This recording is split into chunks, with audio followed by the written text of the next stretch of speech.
नमस्कार दोस्तों, इस वीडियो में हम जान रहे हैं एटॉमिक स्ट्रक्चर का ये इंट्रोडक्टरी वीडियो है। इसमें देख रहे हैं हम लोग टॉपिक्स जो कवर करना है इस चैप्टर में।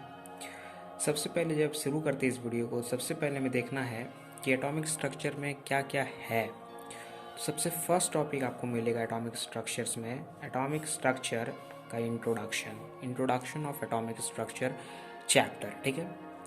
दूसरा टॉपिक मिलता है पार्टिकल्स ऑफ मैटर्स का, जिसमें आपको एटम्स मॉलिक्यूल्स के बारे में जानना होता है। फिर हम देखते हैं Dalton's atomic theory. Dalton's atomic theory में आपको जॉन डेल्टन के बारे में जानना पड़ता है, उनके एटॉमिक थ्योरी के बारे में जानना होता है। फिर हम जानते हैं साइज़ ऑफ एन एटम, इसमें हम देखते हैं एटम का साइज, एंगस्ट्रॉम का यूनिट।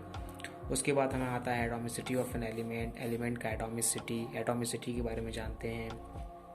उसके बाद हम देखते हैं Thomson plum pudding model of an atom, Thomson का plum pudding model of an atom देखते हैं। उसके बाद हम देखते हैं रदरफोर्ड स्कैटरिंग एक्सपेरिमेंट।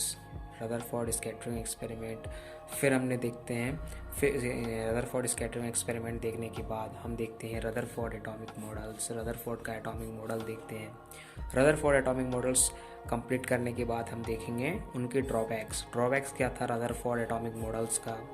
फिर उसके बाद हम लोग देखते हैं वोर्स एटॉमिक मॉडल, जो कि बहुत इंपॉर्टेंट मॉडल माना जाता है। वोर्स एटॉमिक मॉडल देखते हैं। फिर हम देखते हैं वोर्स एटॉमिक मॉडल के बाद मॉडर्न एटम में हम देखते हैं इलेक्ट्रॉन, प्रोटॉन और न्यूट्रॉन के बारे में, उनके कैरेक्टरिस्टिक्स के बारे में। उसके बाद हम देखते हैं कंपोजिशन ऑफ एन एटम में हम तो सेंट्रल पार्ट देखते हैं, एक्स्ट्रा न्यूक्लियर पार्ट देखते हैं, न्यूक्लियस का एटॉमिक नंबर के बारे में देखते हैं, एटॉमिक मास नंबर देखते हैं। फिर कैलकुलेशन करते हैं एवरेज एटॉमिक वेट का। उसके बाद हम लोग डिस्टिंक्शन देखते हैं atomic number, atomic mass number के बीच में। उसके बाद हम लोग देखते हैं रूल्स क्या है, distribution of electron in cell या फिर ऑर्बिट में या फिर सब सेल में हम लोग इलेक्ट्रॉन का डिस्ट्रीब्यूशन कैसे करते हैं, उन्हें देखते हैं, ठीक है, क्या क्या रूल बनाया गया है। उसके बाद हम देखते हैं जो उसके बाद का टॉपिक है वो है एनर्जी एंड सब एनर्जी लेवल का है। उसके बाद है हम लोगों का एटॉमिक ऑर्बिटल्स में हम लोग S orbital, P orbital, D and F orbital देखते हैं। उसके बाद हम लोग वहाँ पे इसके बाद हम एटॉमिक ऑर्बिटल्स में देखते हैं ऑर्बिट और ऑर्बिटल्स के बीच का डिस्टिंक्शन। उसके बाद फिर हमारा आता है क्वांटम नंबर्स में हम सारे क्वांटम नंबर्स को देखते हैं। प्रिंसिपल क्वांटम नंबर देखते हैं, azimuthal quantum number, spin quantum number and magnetic quantum number, चारों क्वांटम नंबर को डिटेल में देखते हैं। उसके बाद हमारा चलता है फुल्ली एक्सक्लूजन प्रिंसिपल समझते हैं, हर्ट्ज रूल समझते हैं एंड अबाउ प्रिंसिपल समझते हैं। उसके बाद तीनों प्रिंसिपल समझने के बाद इसमें energy sequence rule, N+L rule सीखते हैं हम लोग।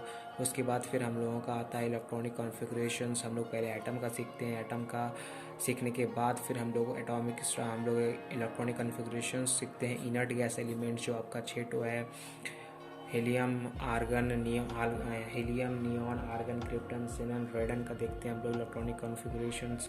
हीलियम का थोड़ा एक्सेप्शन इलेक्ट्रॉनिक कॉन्फ़िगरेशन है। उसके बाद फिर हम देखते हैं आइसोटोप्स का हम लोग देखते हैं। इसके हम लोग आइसोटोप्स का अकरेंस देखते हैं, आइसोटोप्स का टाइप्स देखते हैं। हम लोग 5 टाइप्स डिस्कस करेंगे यहाँ पे आइसोटोप्स। फर्स्ट देखेंगे आइसोटोप ऑफ हाइड्रोजन, फिर isotope of oxygen, isotope of fluorine.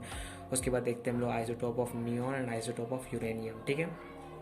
उसके बाद हम लोग देखते हैं प्रॉपर्टीज़ ऑफ आइसोटोप। फिर आइसोबार की बात होगी, आइसोबार में भी हम लोग सारा बात करेंगे। आइसोबार्स ऑफ आर्गन देखेंगे, आर्गन देखेंगे हम लोग, पोटाशियम देखेंगे हम लोग, कैल्शियम देखेंगे, इन तीनों का आइसोटोप देखेंगे। यूरेनियम 235 का देखते हैं आइसोटोप, 92 का यूरेनियम का आइसोटोप्स देखते हैं, 237, 238 का आइसोटोप देखते हैं यूरेनियम का, ठीक है। आइसोटोप्स देखते हैं, आइसोबार्स देखते हैं और इसके बाद हम लोग इन दोनों के बीच में डिस्टिंक्शन देखते हैं कि आइसोबार्स और आइसोटोप्स में क्या डिस्टिंक्शन है।